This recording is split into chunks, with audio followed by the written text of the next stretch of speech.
दोस्तों नमस्कार, स्वागत है आपका। मैं रवि पारिक, आपका दोस्त। दोस्तों, कल हमारी वित्त मंत्री निर्मला जी ने अपना बजट पेश किया। मिडिल क्लास को जितने भी एक्सपेक्टेशंस थे सारे के सारे धराशायी हो गए।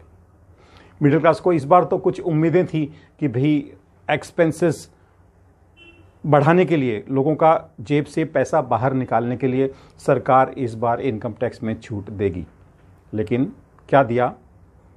बाबा जी का ठुल्लू। दोस्तों, इस देश में मिडिल क्लास और नौकरी करना एक बहुत बड़ा गुनाह जैसा स्थिति है। जब आप नौकरी करते हो, आपकी सैलरी से प्रोफेशन टैक्स काट लिया जाता है, उसके बाद इनकम टैक्स काट लिया जाता है। जब आप अपने परिवार के साथ किसी होटल में खाना खाने के लिए जाते हो, आप जीएसटी देते हो। आप शॉपिंग करने के लिए किसी मॉल में जाते हो, आप जीएसटी देते हो। आप नहाने के लिए साबुन खरीदते हो या कोई भी XYZ कोई भी आइटम खरीदते हो, तो आपको वहाँ पर भी आपको जीएसटी देना है। ये स्थिति है आपकी। जितना भी आप कमाते हो, मेरे ख्याल से मोर देन 50% आप इस प्रकार टैक्स में दे देते हो। अब बताइए, आप किस प्रकार अमीर बनेंगे? मेरे जो पिछले वीडियोस मैं आपको बताया था कि अमीर बनने के लिए आपको क्या करना है। लेकिन अब आप बताइए, जब आप इतने टैक्सेस आप यदि भरेंगे तो आपके जेब में क्या बचेगा?